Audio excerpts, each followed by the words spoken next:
I want to do something a little different. I want to read a quote that Bill Lane said about being governor. And this was in his obituary with the AP, where he described, as Attorney General, you get up in the morning and you drink coffee, have breakfast, you go in and you get your staff together and you say, who are we going to give hell to today? And as governor, you get up and do the same thing, but your staff says, who's giving us hell today? So you've been governor for 3 years now. How accurate is that quote by Bill Lane? Well, certainly during my first 3 years in office, I feel like given the number of natural disasters that we've had to deal with, the hell has been really in trying to address something every single day that was different than what we had to address the day before. As you know, dating back to 1972, prior to me coming into office, the most federally declared disasters Mississippi's ever had in any 1 year has been 4.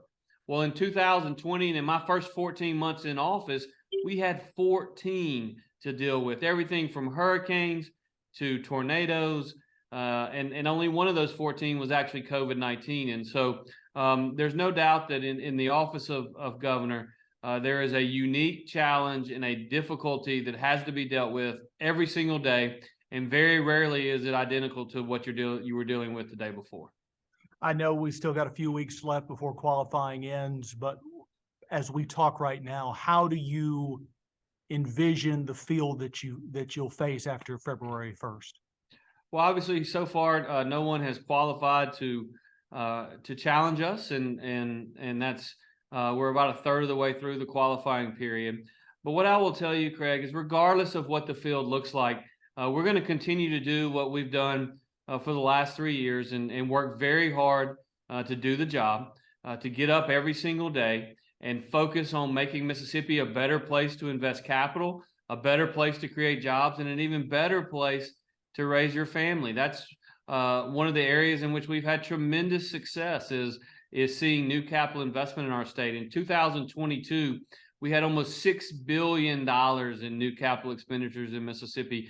That's almost 7 times more than the average in the 10 years prior to me becoming governor. Obviously, up in the northeast part of the state, we've had some tremendous successes from Corinth to Columbus and everywhere in between.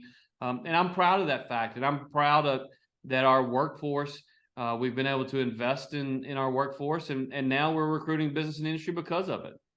I'm sure you've heard and read all the speculation you might get a challenge in party, whether it's Speaker Gunn, whether it's whether others fit in that. As an elected official who's won statewide multiple times, you're in your 3rd statewide office. You have, to my knowledge, you have not lost a statewide race. That bother you at all? Because I don't recall that with Haley Barbour going into his 2nd term. I don't recall that with Phil Bryant going for reelection to his 2nd term. And yet here's all this talk leading up to now. You know, Craig, the great thing about living in America is anybody can run for anything they want to run for. And one of the things that is true about where we find ourselves in the political landscape in America today is there are a lot of people who look to run. You think about just to our east in 2022, I believe Kay Ivey had 9 different challengers in the Republican primary alone. Now, she overwhelmingly won that primary with almost 60% of the vote. And I'm certainly I'm humbled by the fact that we have been very successful over many years in elections. But I wouldn't be surprised if there are people who decide that they think they can do a better job. That's just part of what the political landscape brings. But the fact of the matter is, I look forward to traveling around Mississippi and talking about our record and talking about our successes, because when you look at the last 4 years, our successes have been Mississippi's successes. And it's not because of any one person, any one office. It's because of the people of our state and all that we've done to come together to make this a great state to live and work and raise a family. Let's turn our attention now to the current legislative session. I know last year you and others were pushing for abolishing state income tax. That obviously didn't happen because of differences between you, the speaker, and the lieutenant governor. We go into this session, it looks like there's again a difference of opinion concerning that matter. I guess my first question regarding the session is, what's your take on what the lieutenant governor is proposing concerning the tax rebate? Well, Speaker Gunn and I were in agreement last year that the best thing that we as a state can do long term to see not only economic growth but also population growth is to put our tax code on a level playing field with those states that we compete with. So when you don't have to be a geography major to be able to look to our west and see Texas, to look to our east and see Florida, to look to our north and see Tennessee, all three of which are states that are seeing significant economic growth and population growth.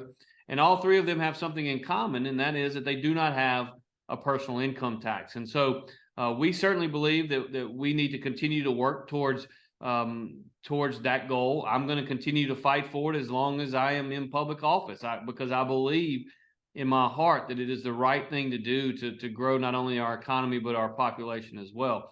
Now, we're seeing tremendous economic growth in our state. Our economy is growing. In fact, it's on fire. We talked earlier about the amount of new capital investment. But if we're going to see the kind of GDP growth that we'd like to see, the 4 to 5% GDP growth, we got to have not only economic growth, which we can do intrinsically, but also population growth. And the fact is that when you've got to take what is now a 5% haircut to live in Mississippi versus living in Tennessee, that puts us at a competitive disadvantage. And so we certainly hope that we can continue to reduce the individual income tax. We didn't get to the elimination last year like we wanted to, but I will say that we did pass the largest tax cut in Mississippi history. There are 9 states in America today that have no income tax. There are 41 that do. Of the 41 that have an income tax, we have the 5th lowest now in Mississippi. And so we've made progress, but there's more work to do. I didn't hear from you in that answer that the rebate would necessarily be off the table as far as you're concerned. Well, to me, Craig, it's really 2 separate and distinct issues. Number one, for the last 3 years, we've collected over $1 billion each year more than the expenses were passed by the Mississippi legislature. So because of that, we literally have billions and billions and billions of dollars of taxpayers' money that has not been spent. And so while there's certainly going to be a move to expend some of those monies on long-term capital projects like infrastructure, and hopefully we should spend some of those monies on economic development, on site development. We should spend some of those monies by investing back in workforce development and workforce training. The fact is, sending people their money back is certainly, I'm never going to be against that. But the fact is, if you don't reduce revenue coming in on a recurring basis, therefore significant tax relief in the tax code, just a one-time payment is nothing more than what the Democrats from Washington, D.C. did over the last couple of years during COVID, when they just put money in people's pocket so as to try to stimulate the economy, which ultimately, of course, led to where we find ourselves with significant inflation. I know we're running out of time. Quickly, I want to touch on some other issues. Rural hospitals, what's your solution to dealing with the current situation with that? Well, there's no doubt that many of our rural hospitals are challenged primarily financially, and the Mississippi legislature is working to find solutions as to what that looks like. The only thing that I would tell you is, as we work with them, is we've got to find not only short-term solutions to deal with some of the potential financial challenges that has been caused by, for instance, wage inflation for nurses. It's costing all hospitals significantly more money to hire staff, but we've got to have long-term solutions as well. And I've talked a lot about the need to reform our CON laws so as to provide for more competition. And I think that's something that the legislature ought to include in any conversation.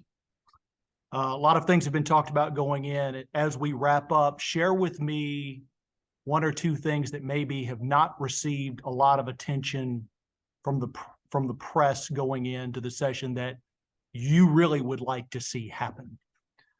Well, what I would tell you is when I think about the last 3 years, and particularly think about the progress that we have made in the actual operating and functioning of various state agencies, and some of the changes that have been made both through legislation and through executive action that have made a huge difference. You talk about the Mississippi Department of Corrections. When I came into office, we clearly had an absolute disaster within MDOC, that we were able to get the bull by the horns to hire more officers and do things where we still have more work to do, but we made tremendous progress at corrections. Also, I think about the Department of Human Services and the scandal that we inherited, and the progress that has been made working with the federal overseers and those doing the investigations there. When I think about child protection services, the fact that we've got to continue to invest in